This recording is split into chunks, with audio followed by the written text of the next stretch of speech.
Hello, hello, hello, and welcome to a Tribe 9 YouTube video on drumroll please. Tension cards. Yes. Good job, good job. Nice drumroll. Alright, so I'm joined by, Georgie, the one and only. You already know how it. and I am said flame. Now, what we're going to be talking about today is every single tension card and where they go on an arbitrary tier list. Make your own if you don't agree with ours. Alright, Uh, let's do this. We'll be taking turns explaining each card, and we'll just get right through it. So I'm going to start here with Vanquish. When a primary secondary attack hits, increase primary and secondary attack damage multiplier by 7.2%. Based on the stacks of Reconstruct, further increase primary and secondary attack damage multiplier by 0.28%. So essentially, Reconstruct has a maximum of 50 stacks, and based on the number of stacks, increases own critical damage by 0.1%. If the number of stacks doesn't increase within 5 seconds, all stacks will be removed. So how good is this card, Georgie? What do you think? I personally think that it's actually quite good, right? Because it's just damage increase overall. Of course, keeping the stacks is very important. But I would say this is a actually a solid card to start off with, realistically speaking. What do you think? So I'm unsure of how many Reconstruct cards there are right now. So should we look into it? Or do you know We by heart? should. I know by heart we don't have that many currently. We have, I'm pretty sure, do quote me if I'm wrong, I see we four of have, them? yeah, we have Endless Serving, Sweet Cold Blood, Tearing Flash, and Vanquish. But that's actually enough for the synergies to work out if we need to do so. I believe. That's very true. That's very true. Because in reality, we have five out of five cards that we can use. So I mean, realistically speaking, you can just use all four and get away with it. So it would require some heavy investment for it to be good. I believe it's not S tier, maybe A tier, but low A tier Mm, or high B. yeah. High B, low A tier. Yeah, I can agree with that. I can see it being like, Because on as its own, it's if useless. yeah, yeah. On its own, I mean, of course, right? You need reconstruct, otherwise, kinda. You can have a flat multiplier, but I mean, you kind of just want to reconstruct with it. Otherwise, it doesn't really function. Alright, perfect. So let's move on to Interlocking Stratagems. Go ahead. Interlocking Stratagem. When a chain skill is executed, grant the character who executed the chain skill one stack of Interlocking Stratagems. When granted star actor and the max of stacks of Interlocking Stratagem at the same time, increase the attack points of the character by 4.8%. Mm, I realistically, right, from my personal opinion, I don't really like Star Actor because Star Actor, what it does, if you can go over and click it as well, it basically buffs everyone besides the character that you're playing as. Which, in my opinion, okay, I kind of like it, but it's kind of moves away from your personal damage. And I kind of don't like that. However, if you're running, like, let's say, Miyu, right? And you have a breaker, like, yo, this could actually be very good value for, like, your ult at the end. I, for the rest, I'm not really sure where I will put it, but what do you think? Sorry. So, alright, what I think about Interlocking Stratagems is that it's excellent for my Mew team. But it's so specific to the Mew team because her damage comes from her ultimate, which means you can use her as AI and then buff the damage with Interlocking Stratagems. Although, that means that it's very specific. It's a specific use card. I'd put it maybe low B, high C for that specific reason. It's too specific to be good. Yeah, yeah, I don't know. Like specific cards can be good, but I don't see like this because it's not really universal. I can't see getting out of that. Yeah, realistically. So I would also say high C, maybe at a very niche spot, low B. Okay, so we agree to high C it then in that case. Yes. High C would like be the better pull point then, realistically speaking. Alright, let's move along to the next one. Reverse Therapy. Reverse recovery effect and deal damage equivalent to 54% of recovery effect. The amount of damage dealt will cap off at 8,000% attack point. Ooh, this one's juicy. It kind of It's a is. little bit juicy, but it's an EX card. Yeah, okay. Realistically speaking, if it wasn't EX, this thing could be really, really good. You could be looking at like, I don't know, I'm just saying something, right? Call it a wild thought. But DPS Koichi, anyone? Anyone? DPS Koichi, let's go. So Let's go. essentially, it's very, very niche. Borderline useless because it's an EX card, unfortunately. I'm gonna go towards low C, high D. I can agree with probably a low C, but I can't give it a high D because the thing is, right, if you do hit it and it does actually pop off, it could still be something, right? I can't call it complete, down the dumps. Okay, it's not completely down in the dumps. I'm also considering the fact that it's a rarity 3 card. So Yeah, it's quite yeah, expensive for what it yes, is. it is. That is quite true. That's quite true. So I'm still gonna stick with low C. High D is maybe a bit too rough on it, you know? Alright, moving on. Chaotic Order. At the start of battle, grant all 5 members stacks of Disorder. When the operating character takes damage, recharge allies tension by 0.9. Enemy's tension will recharge 2 times faster. Now this card right here, I personally see as a hidden gem. Because what Disorder does, against effects based on the number of stacks, increase the own critical rate by 0.5%. Of course, you have the kind of the drawback that the enemy's like attack will be increased by 1% with these stacks, right? So that the max will be 50%, and you have correct me if my math is wrong, 25% crit rate that you can get on max stacks. But though with this, if you are on disorder, if you take damage or execute a perfect evasion / counter attack, you get a stack. I personally think this is a hidden gem. The only problem with it is that it's a standard banner card. However, I can see some really, really ugly stuff happening with this in a good way.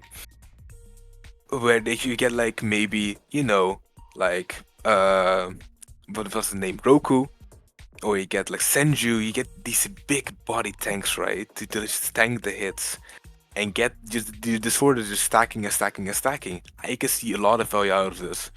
Though I kind of it's a drawback because it's a hard to get card because it is a 3-star card or 3 cost card on a standard banner. But I would still say I could probably put it like high B, low A. What do you think? High B? I think you are correct. I believe that since your operating character takes damage, that's the key point there. You could play Roku and just block, which True, means very true. you could get a lot of tension. You could get a lot of value from this card. On top of that, as you can see, the tension number is blue, means it's scaling by levels, so it becomes more and more efficient as you level the card up.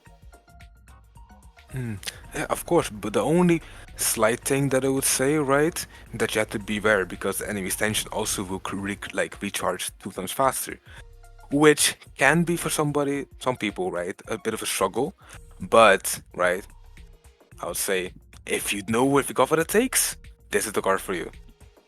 Alright, let's move it along to Ace Vision. Ace Vision. When an operating character executes a perfect evasion successfully, the flow of time in the surrounding area will slow down for an amount of time.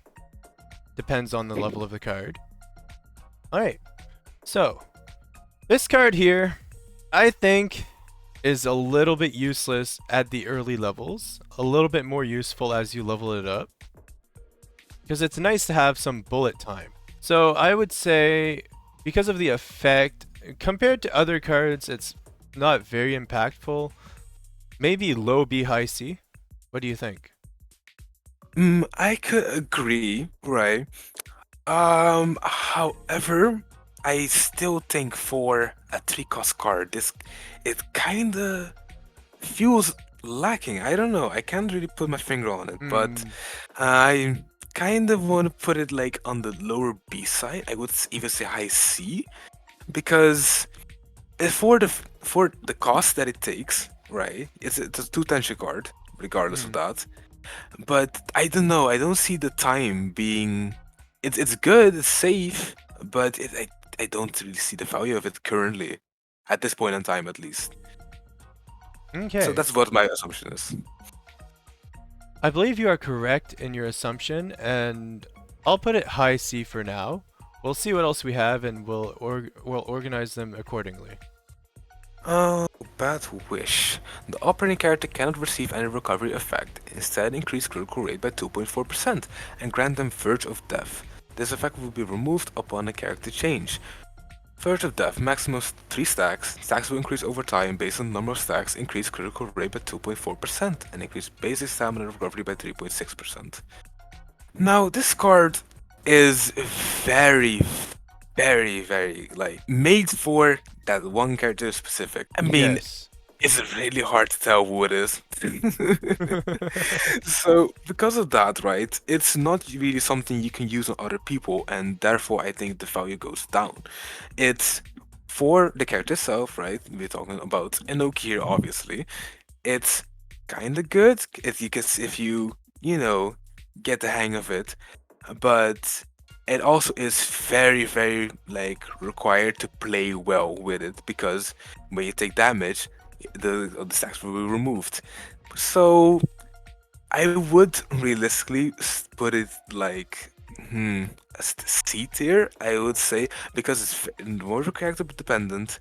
Nobody else can really use it, and you have to play almost perfectly to get the most value out of it.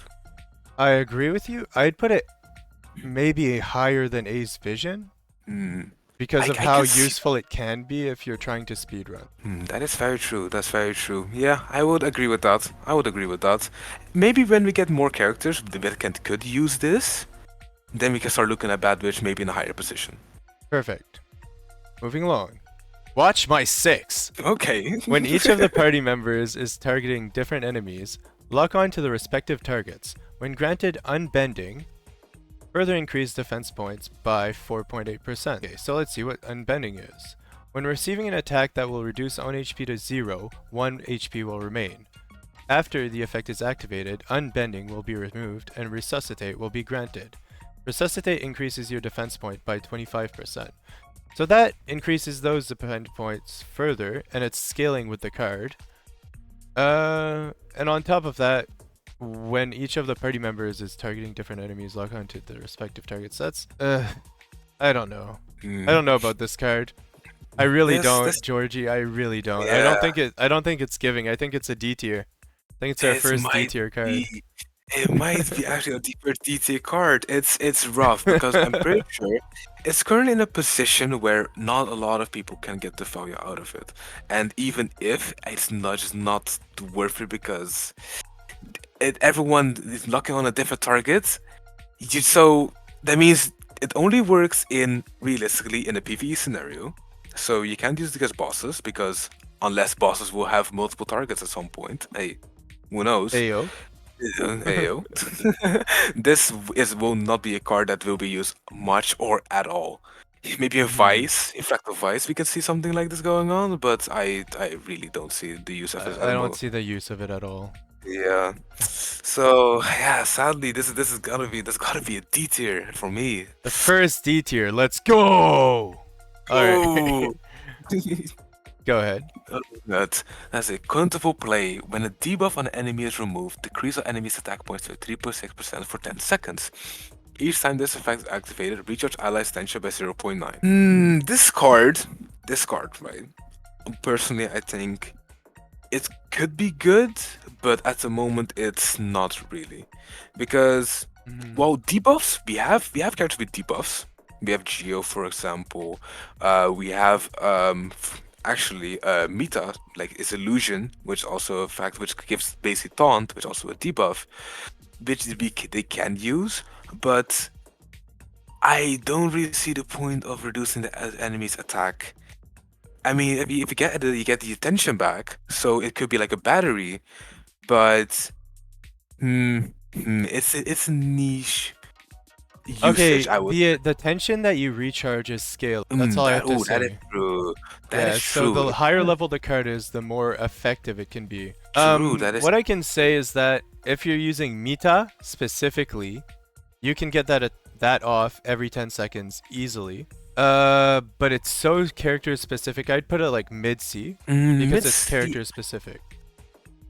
That is true. That is true. And the character has to have a debuff or like a way to debuff.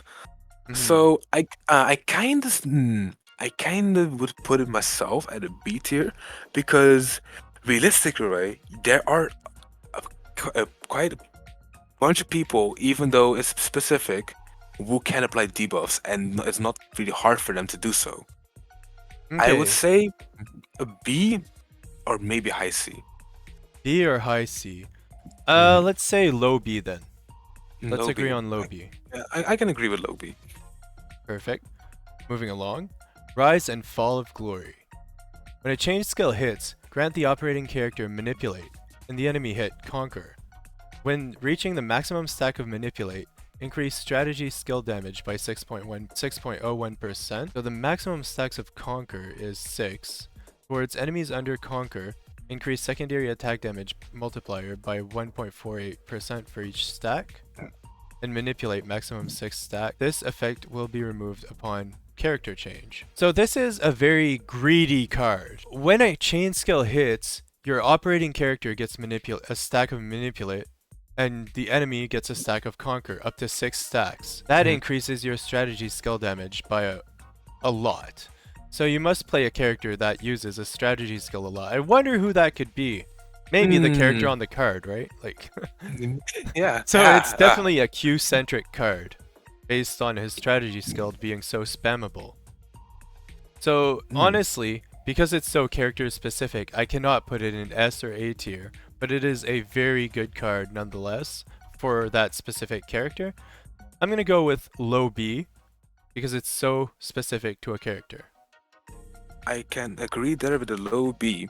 Also, I can maybe like it requires you to basically not swap off ever because that specific character just wants all of it.